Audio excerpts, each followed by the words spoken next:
Good morning, dear students. Welcome back to your English class. Today we will start chapter 6, My Childhood, an extract from the autobiography of Dr. APJ Abdul Kalam titled Wings of Fire. Dr. APJ Abdul Kalam was the 11th President of India.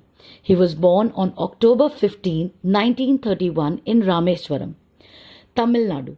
He studied physics and aerospace engineering and became a scientist. He served the Defense Research and Development Organization and the Indian Space Research Organization for nearly 4 decades. He is known as the Missile Man of India. Kalam was very popular among the children.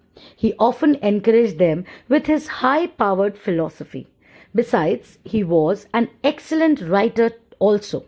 We read him in detail in his autobiography, Wings of Fire.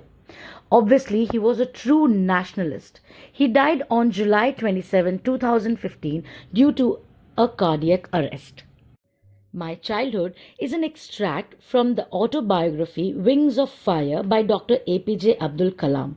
Here, Dr. Kalam, who was one of the greatest scientists of India and the 11th President of India, gives an account of his childhood days.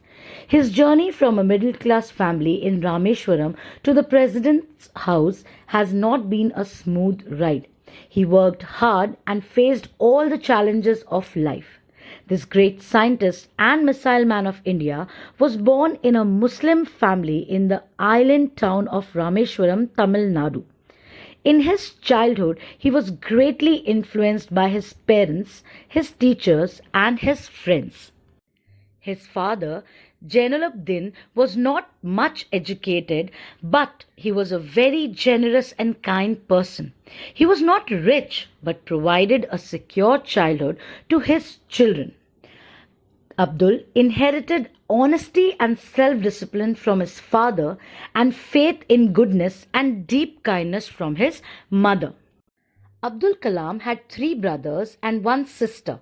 They lived in their old ancestral house, and it was a large Pakka house on the Mosque Street in Rameswaram. His strict father used to avoid all inessential comforts and luxuries. However, all necessities were provided for in terms of food, medicine, or clothes. Kalam says he had a very secure childhood, both materially and emotionally. Abdul Kalam was only 8 years old when the Second World War broke out in 1939. There was suddenly a great demand for tamarind seeds. Abdul Kalam would collect these seeds and sell them in the market. His cousin Samsuddin distributed newspapers. He employed Abdul Kalam as a helping hand. In this way, the child Abdul earned his first wages. From there on, he learned the importance of hard work. Abdul Kalam had 3 close friends in his childhood: Ramanand Shastri, Arvindan, and Shiv Prakashan. All these boys were from orthodox Hindu Brahmin families. As children, none of them ever felt any difference among themselves because of their religious differences and upbringing. During the annual Sri Sita Rama Kalyanam ceremony, his family used to arrange boats with a special platform for carrying idols of the Lord from the temple to the marriage site. Events from the Ramayana and from the life of the Prophet were the bedtime stories his mother and grandmother would tell the children in his family.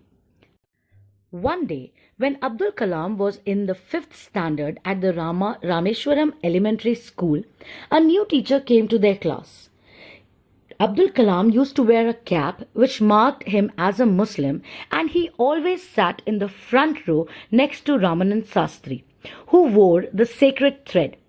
The new teacher could not bear the thought of a Hindu priest's son sitting with a Muslim boy. In accordance with their social ranking, as the new teacher saw it, he was asked to go and sit on the back bench. Kalam felt very sad, and so did Ramanand Shastri. He looked utterly downcast as Kalam shifted to his seat in the last row. Abdul found Sastri weeping as he went to the last row. This made a lasting impression on Abdul. Later, Ramanand Shastri's father called the teacher. He asked him not to spread the poison of social separation among the children. Not only did the teacher regret his behavior, but the strong sense of conviction Lakshman Shastri conveyed ultimately reformed the young teacher.